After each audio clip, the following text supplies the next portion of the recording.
Saya selaku sekretaris daerah tentu melindungi Pak Wali jangan melanggar hukum. Betul. Jangan Pak Wali jangan melanggar, ini melanggar hukum. Apa aturan tadi yang saya bacakan tadi, PP 11 Yunto PP 17. PP 11 tahun 2017, Yunto PP 17 2020 dan PP 72 2019. Yeah.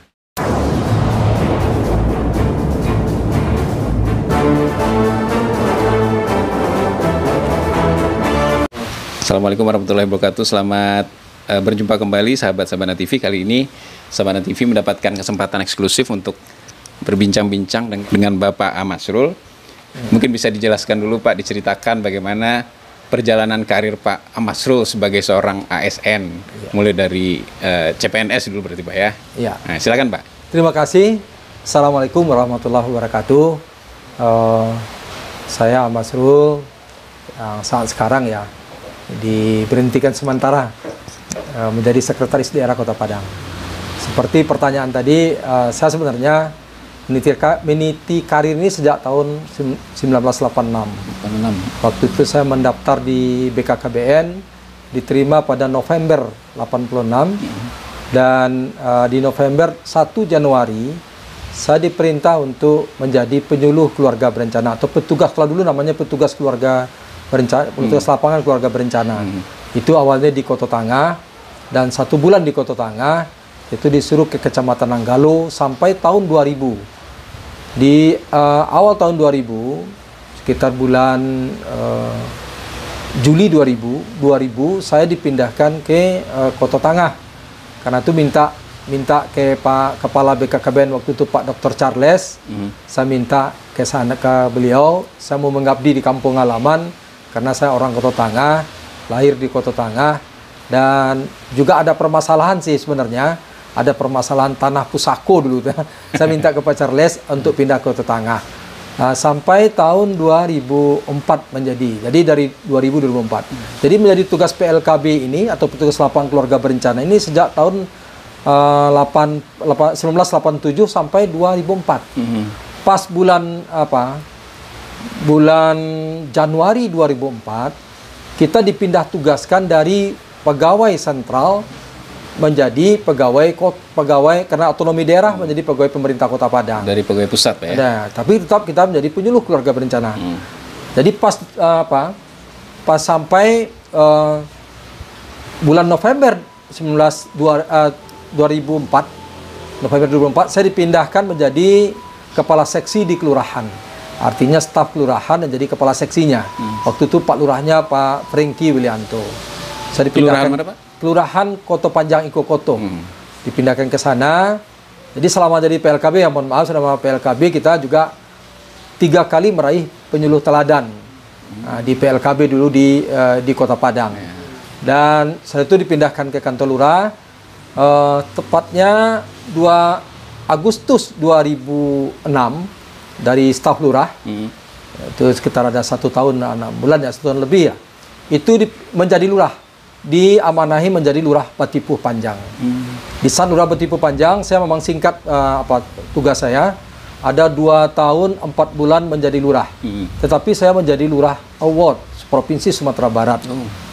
Award Provinsi Sumatera Barat. Nah, setelah itu kita diamanahi menjadi camat Kota Tangah.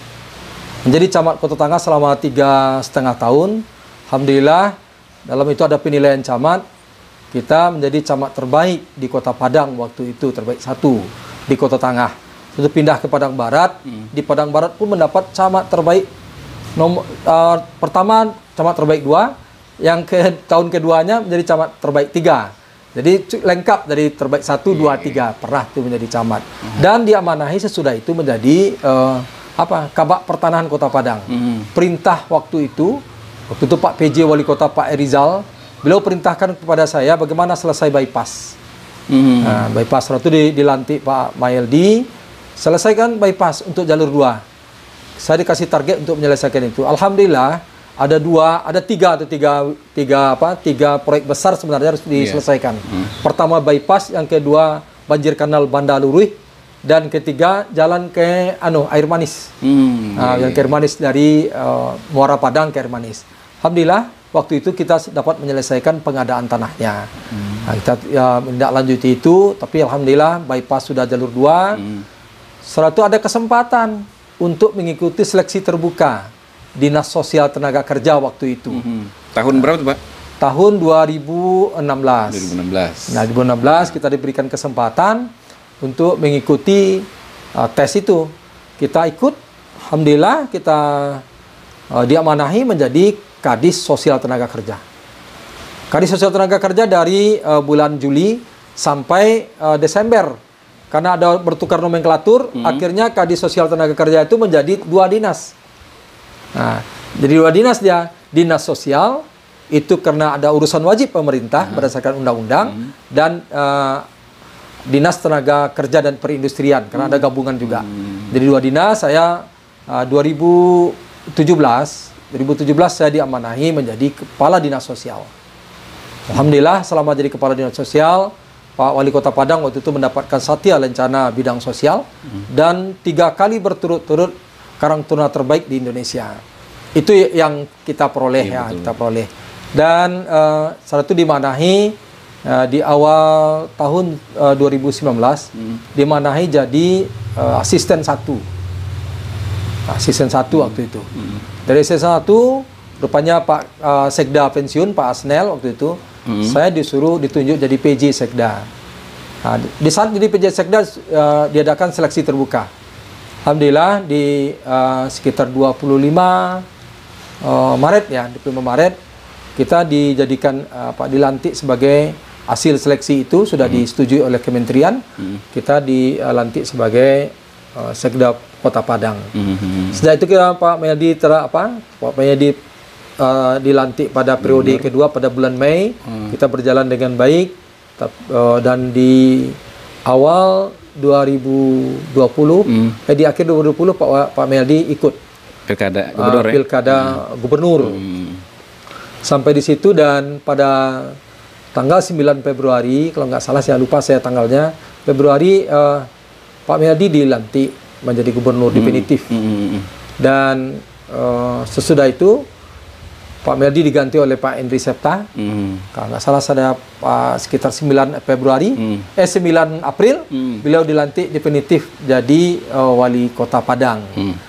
Dan itu sejarah singkat bagi saya sampai sekarang bersama-sama Pak Endri Septa, tapi pada tanggal 3 Agustus diberhentikan sementara karena ada proses pemeriksaan yang diduga melanggar PP 53. Oke. Baik, kita belum sampai ke situ. Mungkin berarti sebagai seorang ASN sudah lebih 34 tahun berarti Pak ya? Ya, udah masuk 35 tahun. Masuk 35 tahun dan berbagai jenjang karir sudah dilewati Pak ya? Sudah. Dan semuanya alhamdulillah mendapatkan penghargaan. Iya. Kebanyakan mendapatkan penghargaan. Insyaallah gitu. Ya. Nah, mungkin ini Pak bisa diceritakan juga proses kemarin itu ketika Bapak Masrul menjadi Sekda Kota Padang. Itu mungkin banyak juga pemirsa kita, penonton sahabat Sabana TV yang pengen tahu rekrutmen atau seseorang menjadi seorang sekda itu seperti apa Pak? Apa proses yang harus mereka lewati dulu gitu? Ya. Mungkin bisa dijelaskan sedikit Pak. Ya, pertama untuk menjadi sekda harus melalui seleksi terbuka. Waktu itu diikuti oleh 12 PNS yang cukup syaratnya mengikuti seleksi terbuka. Yang kepekatan masa jabatan gitu ya. Dan mencukupi syarat. Waktu itu alhamdulillah kita ikut.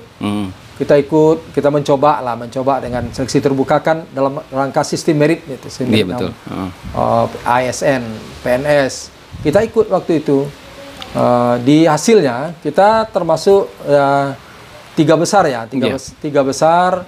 Waktu itu ada 2 teman kita, Pak Enrizal dan Pak Medi Iswandi yang diumumkan oleh panitia seleksi kita lolos. Dan itu pemerintah Kota Padang minta izin ke Pak Gubernur dan teruskan ke Kementerian Dalam Negeri. Setelah dapat persetujuan itu, kita yang diamanahi untuk menjadi Sekda Kota Padang. Tepatnya 25 Maret itu. Berarti dari 3 orang itu yang dipilih adalah Pak Masrul ya. Itu. Mungkin ini juga Pak, pemilihan sekda seperti itu kan baru beberapa tahun belakangan, Pak ya. Karena, Ya, karena setahu saya itu ya. dulu nggak kayak gitu. Belum kayak gitu. Kan begini, kan ada pengelolaan pegawai negeri itu melalui Undang-Undang Nomor 5 tahun 2014 tentang pengelolaan pegawai negeri. Itu yang aturan pelaksanaannya itu diatur dalam Peraturan Pemerintah Nomor 11 tahun 2017 dan Peraturan Yunto Peraturan Pemerintah Nomor 17 tahun 2020 dan juga tentang inspektur dari turunan undang-undang itu tentang inspektur daerah juga begitu. Ada Peraturan Pemerintah 72 2019. Nah, itu yang mengatur aturan pelaksanaan. Ya, jadi kalau ada anggapan misalnya sekda itu dipilih tidak melalui sebuah proses yang transparan, sepertinya agak kurang ini, Pak ya. Saya rasa transparan sekali karena diumumkan siapa yang kan dibolehkan oleh wali kota siapa yang mengikuti.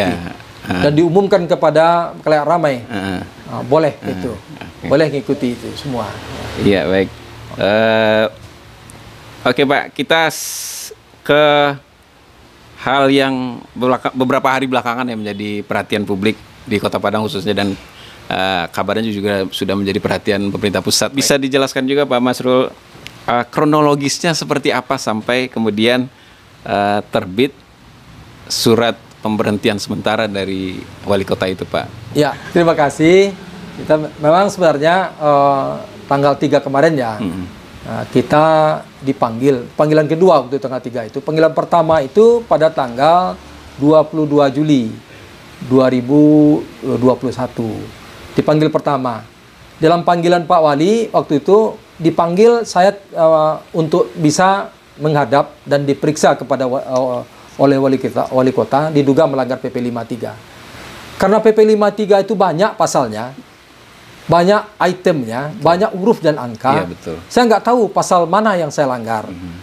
Saya balas surat Pak Wali untuk saya tidak diperiksa. Karena saya tidak tahu pasal berapa yang diduga saya langgar.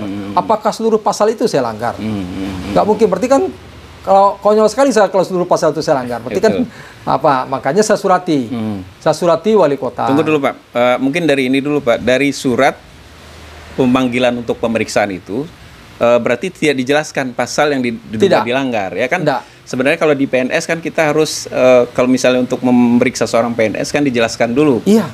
Pasal yang diduga dilanggar oleh PNS yang bersangkutan. PNS bersangkutan, ya. Karena itu kan tentang disiplin ya. Iya, berarti dari surat pemanggilan itu sama sekali tidak dicantumkan pasal berapa saya langgar gitu. Mungkin, saya balas surat Pak Wali pada hari Kamis itu, hari Jumatnya saya terima lagi pada tanggal 23. Saya terima surat Pak Wali untuk panggilan kedua. Tapi di panggilan kedua itu sudah ada pasal yang saya langgar. Oh gitu. Sebenarnya panggilan pertama itu karena kalau menurut saya ya, karena saya background saya hukum. Kalau tidak cukup formil, syarat formil dalam panggilan itu namanya belum panggilan. Betul. Nah, tetapi Pak Wali Kota dengan timnya tetap melakukan panggilan kedua pada saya. Nah, saya turuti panggilan kedua itu. Pak, dipanggillah saya tanggal 3 Agustus untuk menghadap kembali dan dilakukan pemeriksaan karena diduga melanggar itu. Tapi pasalnya sudah dijelaskan. Itu ada pasal 3 tentang kewajiban dan pasal 4 tentang larangan. Di pasal 3 itu di huruf di angka 5, angka 6 dan angka 8. Itu kan tentang kewajiban. Nah, tentang kewajiban itu. Di angka 5 disebutkan aja, Pak. Ya, di angka 5 melaksanakan tugas kedinasan yang dipercayakan kepada PNS. Berarti kan saya dengan penuh pengabdian, kesadaran dan tanggung jawab. Artinya kalau saya diduga melanggar, artinya saya tidak melaksanakan. Betul. Nah, berarti kan tidak melaksanakan. Loh, mana yang tidak saya laksanakan? Kan itu pertanyaan bagi saya. Betul. Yang kedua, menjunjung tinggi kehormatan negara, pemerintah, dan martabat PNS. Bertanya lagi saya, menjunjung tinggi kehormatan negara, yang mana yang saya larang, yang saya langgar? Apakah saya melanggar ideologi negara? Kan saya tidak tahu juga gitu. Dan pemerintah mana aturan pemerintah mana yang tidak saya jalankan? Betul. Dan martabat PNS. Jadi saya tanya itu, makanya itu. Dan yang angka 8-nya memegang teguh rahasia jabatan menurut sifatnya atau menurut perintah. Harus dirahasiakan. Jadi sekarang saya tanya lagi, rahasia jabatan mana yang seobar-obar? Kan tidak pernah waktu itu. Saya tanyakan kepada Pak Wali yang rahasia mana? Beliau nggak jelaskan juga gitu. Dan tentang larangan di pasal 4 itu larangan bagi setiap PNS. Di angka 1 menyalahgunakan wewenang. Saya tidak pernah mengambil wewenang wali kota, saya bilang gitu kan. Saya hanya meluruskan. Dan yang angka 11 menghalangi berjalannya tugas kedinasan. Dituduh saya demikian. Karena saya tidak mau. Awalnya begini nih, kronologisnya. Kan ada pelantikan pada tanggal 15 April 2021 dan tanggal 21 April 2021. Ada 2 kali pelantikan. Nah, ini kan sejarahnya begini kronologinya. Pada tanggal 12 pelantikan pejabat eselon 2, 3 dan 4 gitu. Kan pada tanggal 12, tanggal 9 Pak Wali dilantik, tanggal 12 dikasihkan daftar kepada saya. Alasannya adalah koreksi dari Peperjakat sebelumnya. Karena di sana terdapat beberapa larangan. Itu contoh ya, larangan pertama adalah untuk eselon 2. Eselon 2 apabila kita mutasi, rotasi, demosi, itu harus ada izin dari KASN, dari Komisi Aparatur Sipil Negara. Harus ada izin tertulis dulu. Dan dilakukan job fit atau seleksi terbuka. Baru itu bisa dilakukan. Itu jelas sekali di pasal 132 Peraturan Pemerintah Nomor 17 Tahun 2020. Nah, itu harus dilakukan itu. Dan ada beberapa eselon 2 yang sedang sekolah PKN, sekolah pendidikan, sekolah PIM. Pimpinan, sekolah pimpinan. Waktu itu tidak boleh dipindahkan karena kita sudah membuat komitmen dengan lembaga administrasi negara dari LAN. Dan ada eselon 3 yang sedang sekolah dipindahkan dan ada non-job. Artinya waktu itu tidak ada jabatannya begitu dia diberhentikan. Saya pertanyakan itu bersama, bukan saya saja, bersama tim Peperjakat. Tim Peperjakat itu ada 7 orang. Saya selaku ketuanya, sekretarisnya adalah kepala BKPSDM, dan anggotanya seluruh asisten 1, 2, 3, dan inspektur serta kabit di kabit mutasi dan salah satu seorang kasih juga begitu. Kita sepakat, tanggal 13-nya kita rapat. Karena daftar dikasih Pak Wali, saya rapat dengan kawan-kawan. Berkesimpulan semua dan ditandatangani semua surat itu bahwa menyarankan kepada Pak Wali untuk tidak melantik. Kita harus dulu minta izin ke KSN. Cuman sayangnya, sekali lagi, sayangnya Pak Wali tetap bersikeras untuk dilantik. Saya selaku sekretaris daerah tentu melindungi Pak Wali jangan melanggar hukum.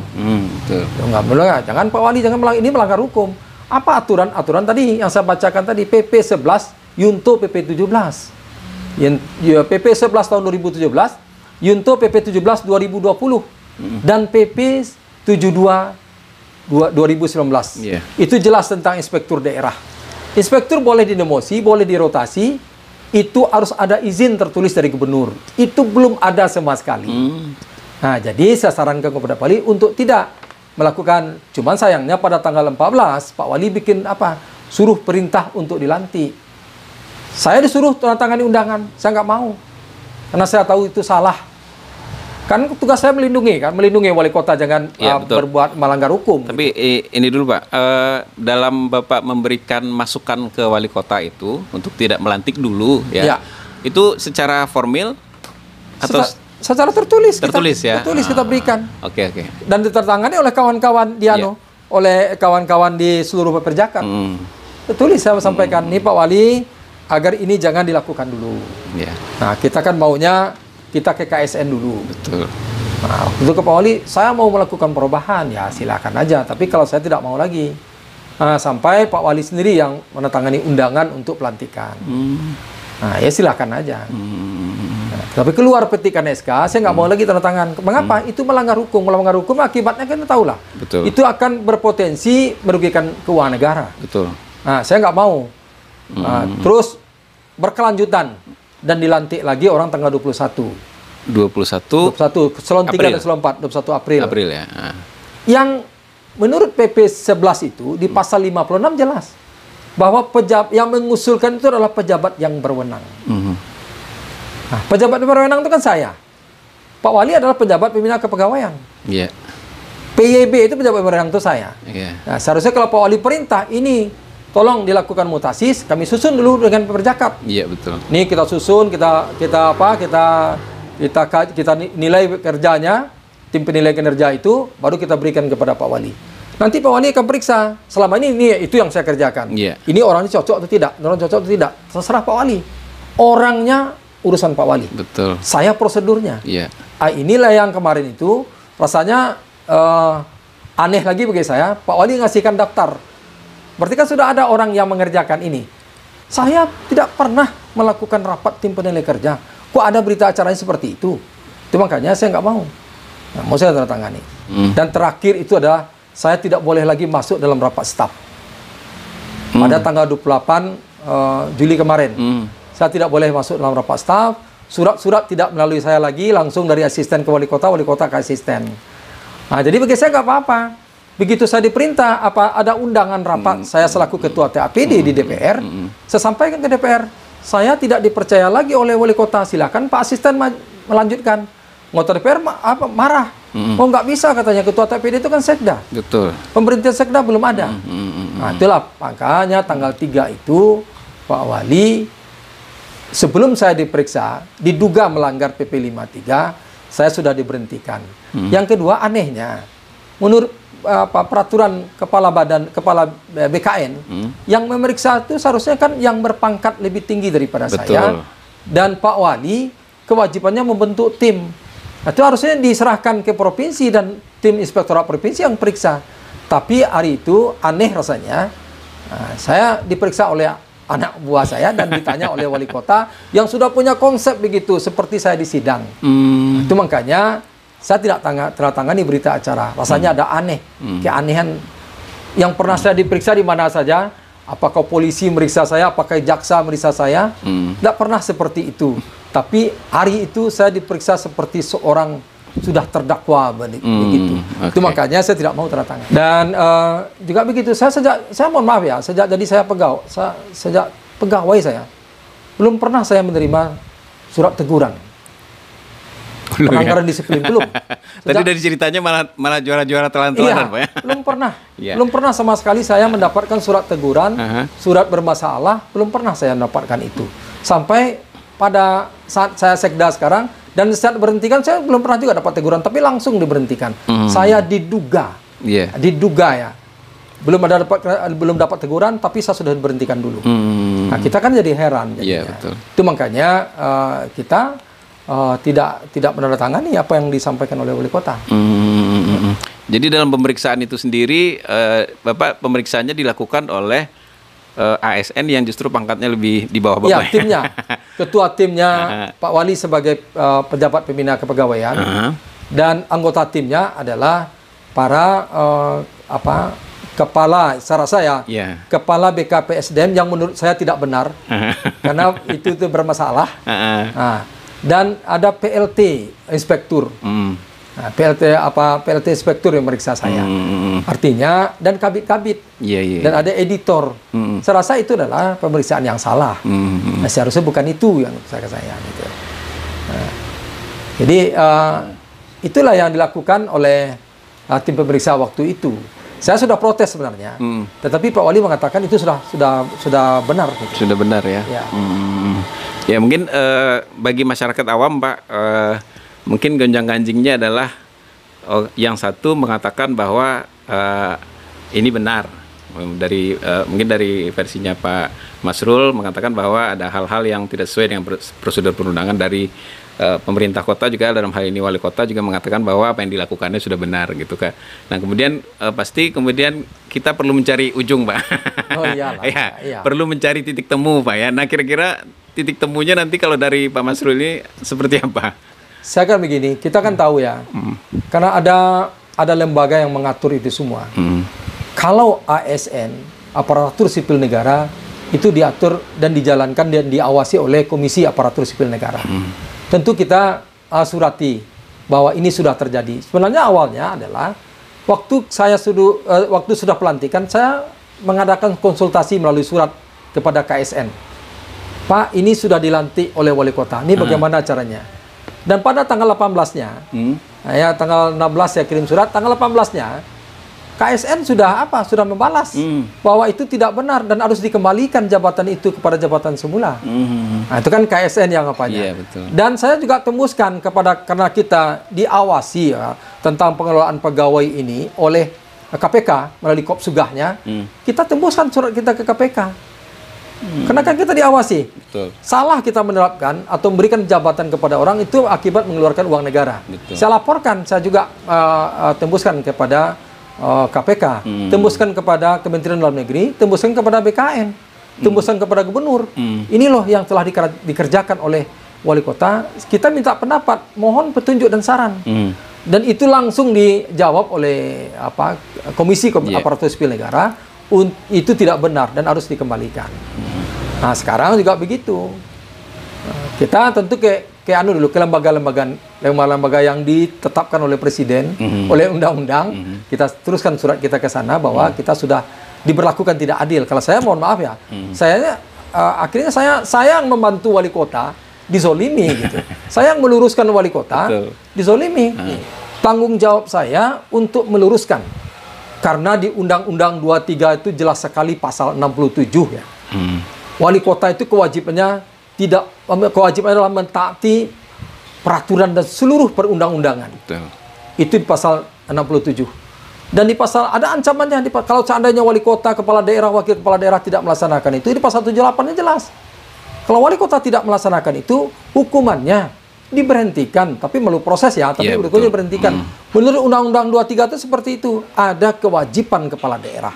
Saya sangat sangat hormat dengan Pak Henry Septa, supaya beliau jangan jatuh atau beliau masuk ke lubang yang tidak baik. Saya mencoba mengerem di sana. Tapi ya mohon maaf ya, saya dianggap sebagai batu sanjungan. Akhirnya saya diperiksa melanggar PP 53 gitu. Mungkin himbauan lah dari Bapak kepada teman-teman ASN Kota Padang apa? Saya sebenarnya ini sejak kejadian tanggal 15 ya, 15 April yang lalu itu, saya datangi kepada pegawai-pegawai kita di SKPD. Saya apel, saya sampaikan bahwa kita harus bekerja. Loyalitas pertama itu bekerja dengan aturan negara ya. Negara yang punya aturan. Betul. Artinya, tolonglah seluruh pegawai bekerja dengan aturan. Apabila Anda semua disuruh untuk melanggar aturan, berikan masukan kepada atasan bahwa itu adalah melanggar. Sekalipun kita tidak dicopot dalam jabatan, tapi disampaikan. Itu pahitnya kita menjadi diamanahi. Itu saya pergi kemana-mana, ke dapurnya pegawai di BKPSDM atau BKD. Saya sampaikan, jangan ikuti yang salah, tapi baca undang-undang. Nah, sampaikan kepada pimpinan, tugas kita menyampaikan yang benar itu benar, yang salah-salah. Kemana-mana saya sampaikan, sampai ke kecamatan. Tapi saya wajib, karena saya sekretaris daerah, komandannya seluruh pegawai, wajib menyampaikan aturan dan perundang-undangan. Ini undang-undangnya, ini dituruti, jangan perintah salah. Kalau perintah salah, yang salah itu kita. Nanti kita loh yang dianggap menyalahi kewenangan, dianggap kita menjalankan tidak sesuai dengan prosedur, kita dianggap korupsi. Karena kan dari kewenangan yang kita terbitkan, itu akan keluar uang negara. Nah, itu makanya saya sampaikan kepada seluruh PNS. Dan juga pada sekarang, kepada pegawai-pegawai Kota Padang yang saat ini ya, baik yang sedang mungkin menjabat eselon 2, eselon 3, eselon 4, yang sekarang dalam penjabatan fungsional, bekerjalah dengan aturan. Nah, bukan kita tidak loyal kepada atasannya, kita loyal, tapi tolong berikan kepada atasan itu, karena kita bekerja itu ada rel yang harus kita ikuti. Menyimpang dari rel, kita jatuh. Betul. Baik, terima kasih Pak Masrul sudah meluangkan waktu untuk berbincang-bincang di Sabana TV. Mudah-mudahan ke depannya harapan kita semua kan sistem pemerintahan kita ini berjalan dengan baik. Karena tujuannya kan kesejahteraan masyarakat. Baik, terima kasih Pak Masrul. Ya, terima kasih. Assalamualaikum. Waalaikumsalam warahmatullahi wabarakatuh.